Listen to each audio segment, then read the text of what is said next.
je savais que j'allais tourner ce type de vidéo parce que ça m'a beaucoup aidé à l'époque où un certain ASMR artiste l'avait fait. Donc je voulais, on va dire, partager mon opinion sur ça et du coup peut-être vous aider. Alors attention, je n'ai pas cette voilà, je ne suis pas psychologue ou quoi que ce soit, mais on va dire que ça m'a beaucoup aidé et peut-être que vous aussi ça va vous aider comme moi ça a bien marché. Donc en fait, pour le petit contexte, il y a un ASMR artiste que j'adore qui s'appelle Final ASMR. Je mettrai de toute façon sa vidéo en question dans la barre d'infos. Ce youtubeur en fait fait plein de vidéos un peu, voilà, il a fait plein de trucs pendant plusieurs années. Et en fait, il avait fait une vidéo sur la solitude. Sur la solitude. Sur la solitude. Il y a, je crois, 4 ans, si je me rappelle bien. Je crois, ouais, 4 ans. Donc, en fait, il avait fait une vidéo où il demandait en commentaire ce que les gens pensaient de ça, comment ils le vivaient, etc. Donc, il avait posé des questions au préalable par rapport à la solitude. Et du coup, il a eu plein de réponses assez intéressantes. Et on va dire que ça m'a aidé à comprendre à ce moment-là que en fait tout le monde vit ça et tout le monde le vit différemment. Donc ce youtubeur en question, je lui ai demandé si je pouvais tourner cette vidéo. Il m'a bien entendu dit oui. Je lui ai demandé l'année dernière quand j'avais commencé les vidéos en août 2020 ou en juillet, mais en tout cas l'année dernière. Et il m'avait dit oui. Depuis ce temps, je sais qu'il y a 2-3 ASMR artistes qui ont fait une vidéo sur la solitude. Je les ai pas regardés pour pas être influencé par quoi que ce soit. Donc j'ai regardé que la vidéo de Final ASMR. Je l'ai revue pour me rappeler un peu de ce qui se disait. Et voilà. Donc cette vidéo, je pense pas qu'elle sera très très longue. Je vais vous expliquer pourquoi. En fait, je voudrais un peu faire dans le même style que Final ASMR, c'est-à-dire parler. Bon, ça va pas vraiment être le même vidéo, le même contexte, pardon. Mais en gros, je voudrais parler dans cette vidéo de mon expérience personnelle. Et ensuite, j'aimerais vraiment que vous participiez à cette vidéo. Donc en commentaire, en me marquant ce que vous pensez de la solitude, comment vous vivez la solitude, est-ce que c'est négatif, est-ce que c'est néfaste pour vous, ou bien même est-ce que vous êtes dans un mood positif avec la solitude. Voilà, j'aimerais vraiment avoir vos avis en commentaire. Ça serait hyper intéressant justement de tourner une deuxième vidéo avec uniquement vos commentaires et voir un peu tous vos avis par rapport à ça, de comprendre un peu comment vous le vivez vous aussi. Peut-être que ça vous aidera, notamment en plus la crise sanitaire, ça n'a pas vraiment aidé, on va dire, à ça, parce que forcément on était tous un peu voilà, on était tous bloqués chez nous. On a eu beaucoup de moments de solitude, donc c'est vrai que c'était assez compliqué ces derniers temps. Et c'est d'ailleurs pour ça que beaucoup d'ASMR artistes ont fait des vidéos dessus. Donc ce qui serait vraiment intéressant, ce serait que chacun d'entre vous, donc je ne force personne bien entendu, mais chacun d'entre vous regarde cette vidéo en entier et ensuite me marque en commentaire son expérience par rapport à l'ASMR, que ce soit un mot ou un pavé de 30 lignes. Je lirai tout, de toute façon je lirai tout.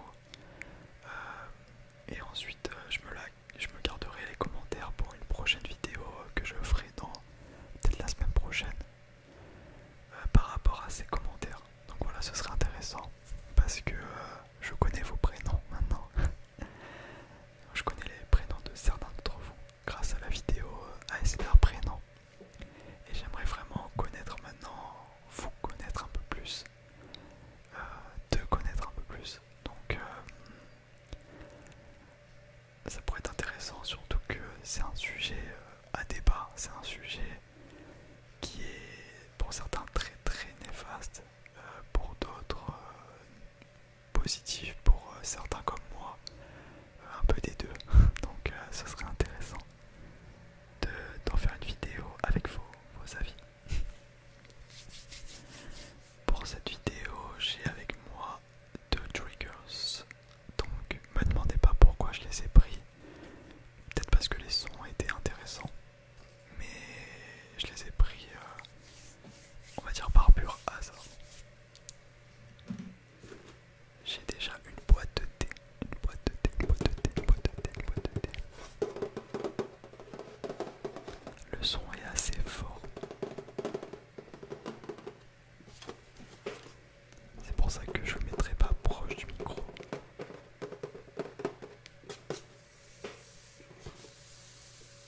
Mais j'aime beaucoup le son de ce type de métal. Ensuite j'ai aussi une autre boîte de thé. Un petit peu plus creux cette fois-ci.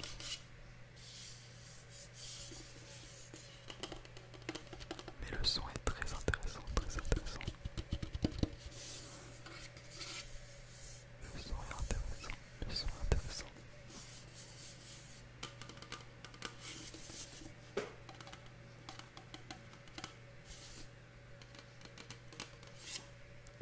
Enfin bref, donc voilà, j'ai mis le contexte. C'était un peu long, mais c'était un peu pour vous expliquer. Donc je mettrai en lien aussi la vidéo de Final ASMR du coup, celui qui a fait la vidéo de la solitude. Donc on va dire que ça m'a aidé dans le sens où j'ai compris vraiment beaucoup de choses dans cette vidéo. Et donc là ce qu'on va faire maintenant, c'est qu'on va procéder chronologiquement à ma phase où j'ai été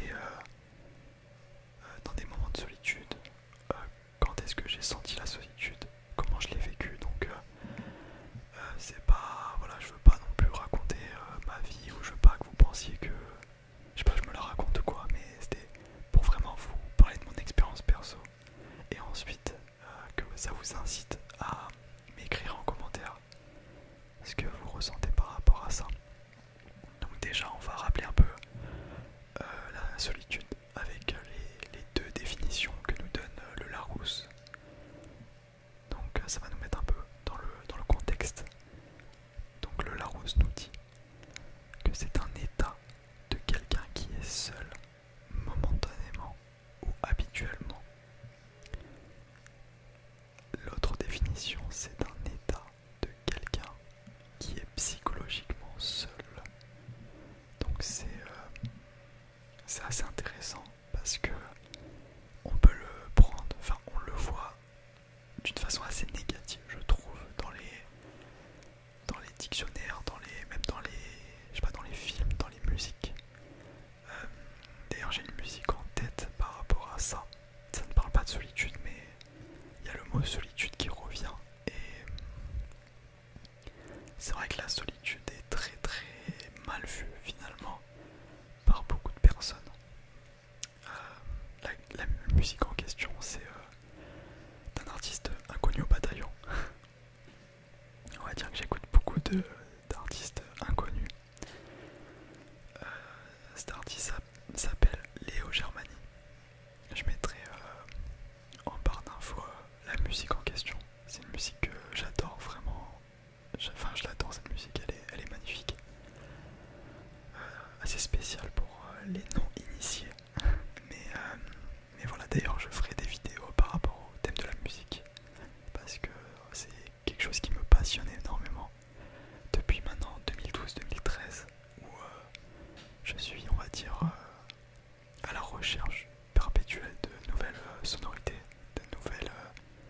beaux-arts musicaux. Donc voilà, ce sera intéressant de faire des vidéos là-dessus.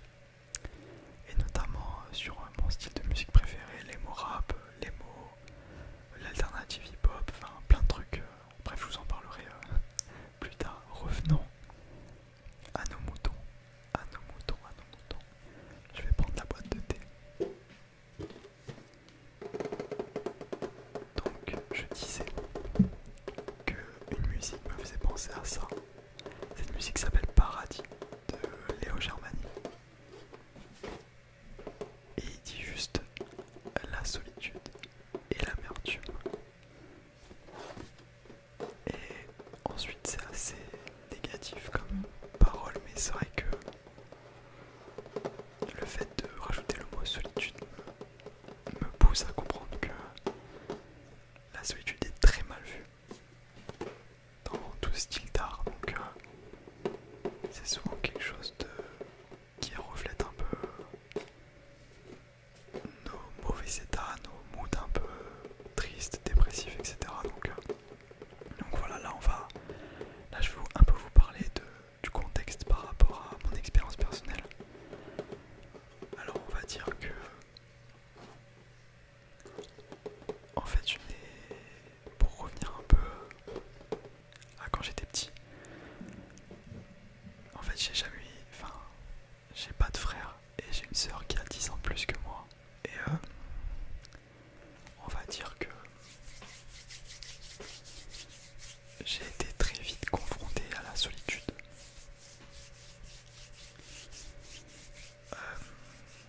On va dire que mes parents n'avaient pas le temps de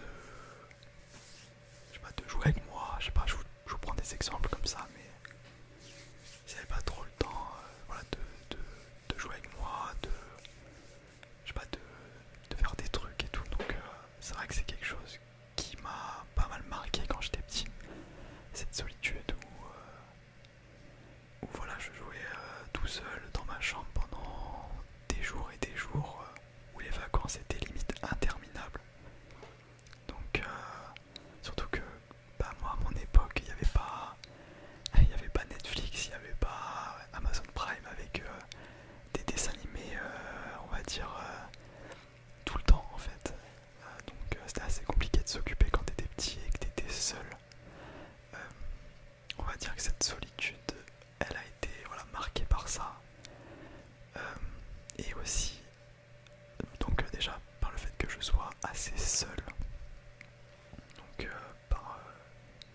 du côté de mes parents, etc. Et aussi du fait que je sois très timide, que j'étais très timide. Jusqu'au lycée, jusqu'à la fin lycée, j'étais extrêmement timide. J'étais vraiment... quand on me parlait, je baissais les yeux en fait. J'étais hyper méga timide et hyper méga sensible. J'arrivais pas à parler à quelqu'un de plus âgé ou quoi que ce soit. C'était impossible pour moi. Donc tout ça cumulé faisait que j'étais très timide, très réservé. Et donc la solitude était un peu en moi en fait, malgré moi finalement. Et donc du coup ce qui se passait, c'est que je l'ai vécu très très longtemps cette solitude. J'avais quelques amis comme tout le monde.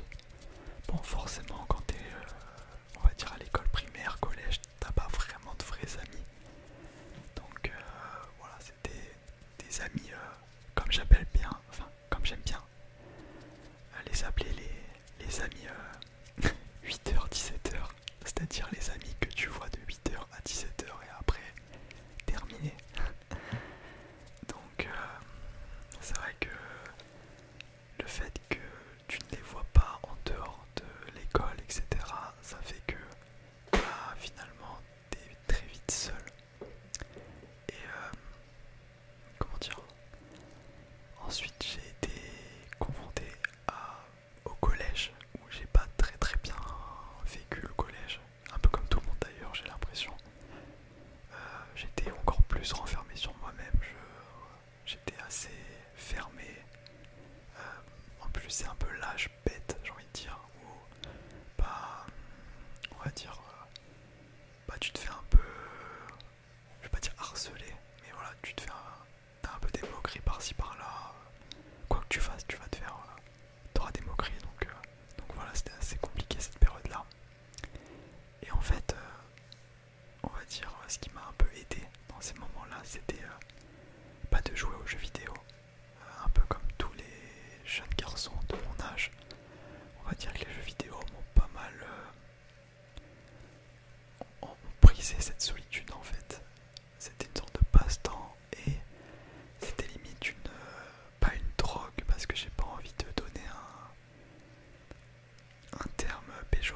à ça, mais c'était plus un moment d'apaisement, de calme, où c'était un moment de recueil, où j'étais vraiment tranquille, je dérangeais personne, personne me dérangeait. C'était vraiment, j'adorais ces moments-là. Et de ce fait, on va dire que les jeux vidéo m'ont aidé à surmonter cette solitude. Et au final, cette solitude, on va dire, a pas mal été compliquée à surmonter finalement. Pourquoi? Parce que je me suis trop renfermé sur les jeux vidéo. Je jouais, on va dire, beaucoup trop aux jeux vidéo à partir du lycée où tout le monde commençait à faire des soirées et tout. J'étais encore dans mes jeux vidéo, donc on va dire que la solitude m'a permis de créer ce centre d'intérêt que sont les jeux vidéo, même les mangas aussi un peu. Et le fait d'être limite drogué à ça, ça fait que j'étais attaché à cette solitude. En fait, j'étais attaché à ces moments-là où je préférais limite passer tout mon week-end dans ma chambre, dans le noir, en train de jouer aux jeux vidéo. Et donc, du coup, à me renfermer sur moi-même et à, du coup, perdurer avec la solitude. C'est-à-dire que j'étais limite obligé d'être seul, de vivre cette solitude, de me sentir bien dans cette solitude. Donc au final, c'est pour ça que j'aime bien dire que la solitude est bonne et mauvaise pour moi. Je parle pour moi parce que je sais que certains n'ont pas le même ressentiment. Donc c'est une bonne chose dans le sens où j'aime bien me retrouver moi-même, voilà, à faire des choses, à prendre soin de moi, à faire plein de trucs, et être seul, être tranquille. Mais c'est vrai que cette solitude peut être très vite addictif, et du coup ça n'aide pas la relation sociale, ça n'aide pas le côté, voilà, on va dire amical, et ça peut créer en moi quelque chose de très mauvais, on va dire, où je peux être trop vite renfermé sur moi-même, où je peux avoir on va dire des états un peu, je vais pas dire haineux, mais voilà, vous m'avez compris. Donc c'est pour ça que j'aime bien parler de ça chronologiquement, parce que il faut comprendre un peu l'avant. Qu'est-ce qui a fait que j'ai vécu énormément cette solitude. Et donc voilà. Donc du coup, ce qui s'est passé, c'est que à partir du lycée, j'ai commencé un peu à avoir des amis, des vrais amis cette fois-ci. D'ailleurs des personnes que je vois encore, que j'apprécie énormément encore aujourd'hui. Et bon, le lycée c'était un peu la phase de transition, c'était plus le BTS où là vraiment j'ai commencé à beaucoup sortir. Et donc du coup, ce qui fait que j'ai commencé à voir des gens, à m'ouvrir, m'épanouir, rencontrer des personnes, des amis, que ce soit garçons, filles, voilà, des connaissances, des amis,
space quand j'étais au collège-lycée. Donc on va dire que le fait d'avoir des vêtements où tu te sens à l'aise, où tu te sens vraiment bien, où voilà, tu te sens toi-même, ça que ça aide beaucoup. Et le fait que voilà, j'ai changé complètement ma garde-robe, où là aujourd'hui, même encore aujourd'hui, je m'habille, voilà, je fais grave attention, et limite ça me plaît parce que je me sens vraiment à l'aise en fait. Quand je sors dans la rue, je me sens bien en fait, je me sens vraiment à l'aise. Même si des fois voilà, j'ai des tenues, bon, non pas forcément des tenues, mais je sais pas, peut-être que voilà, j'ose des trucs que j'osais pas avant. Par exemple des t-shirts roses, c'est peut-être tout bête, mais un t-shirt rose il y a 5-6 ans, j'aurais jamais pu en porter. Et là maintenant voilà, je peux porter tout en fait, ça, y a aucun problème. Et donc du coup, le fait voilà que, on va dire, je fais attention à mon style vestimentaire, je fais attention même à ce que je dis. C'est peut-être tout bête, mais voilà, faire attention à ce que je dis, à faire attention aux fréquentations aussi, parce que on va dire que selon moi, donc bon, encore une fois, je vais vous dire que je ne suis pas psychologue ou quoi que ce soit, mais selon moi, les fréquentations peuvent être le plus gros fléau de notre génération, je pense, et même des précédentes générations. C'est-à-dire que des fréquentations peuvent vraiment te transformer, et ça peut être très très très grave. Je sais que beaucoup d'amis à moi sont devenus des personnes pas très très fréquentables à cause de leur fréquentation. Donc voilà, malheureusement, il faut faire très attention à ça. Je pense qu'il faut faire vraiment beaucoup plus attention à ça qu'autre chose. Et donc tout ça pour en revenir que la solitude, c'est quelque chose voilà, qui, au fur et à mesure des années, j'ai appris à le vivre. Donc que ce soit à l'école, collège, où ça m'aidait. Et au final, ces dernières années, ça m'a aidé, mais différemment, dans le sens où j'aime toujours autant être seul, voilà, pour faire des trucs ou quoi, voilà, pour même pour jouer aux jeux vidéo ou quoi que ce soit, ou pour je sais pas, m'acheter des vêtements ou quoi que ce soit. Je prends souvent ces exemples, mais j'ai que ça en tête là. D'ailleurs, rien à voir, mais en fait j'avais préparé cette vidéo avec un script, mais vraiment un script de fou et tout. Mais j'ai préféré tout abandonner pour le faire en impro. Je préférais parce que c'était plus naturel. Donc je trouve plus intéressant de le faire de façon naturelle que scripté, et que mes paroles soient pas, que ça vienne pas directement. Donc voilà, bref. Et donc le fait voilà, de me retrouver seul me fait du bien. Et en fait maintenant j'arrive à faire la part des choses. C'est-à-dire que maintenant on va dire que j'arrive à me retrouver seul à des moments, comme là voir des vidéos ASMR. Donc ça aussi ça m'a beaucoup aidé. Et d'ailleurs la vidéo en question de Final ASMR m'a beaucoup aidé parce que du coup j'ai compris que je n'étais pas seul. Et donc ce qui a fait que les vidéos ASMR, même la musique, voilà, la musique aussi ça a beaucoup aidé. On va dire les paroles de certaines musiques, donc des artistes que j'écoutais qui étaient assez noirs. Donc je disais les paroles un peu noires que j'écoute, des musiques que j'écoutais, m'ont aussi pas mal aidé en fait. Le fait d'avoir on va dire des similitudes avec les paroles de certains SM artistes et de certains artistes de musique m'ont pas mal aidé dans ça. Et donc voilà, j'espère vraiment que cette vidéo vous aidera comme moi ça m'a aidé il y a 4 ans. Je veux vraiment que vous participiez à cette vidéo en commentaire, à ce que voilà, vous me dites ce que vous en pensez de la solitude. J'ai peur d'être parti dans quelque chose d'un peu trop brouillon, mais honnêtement je préfère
ou de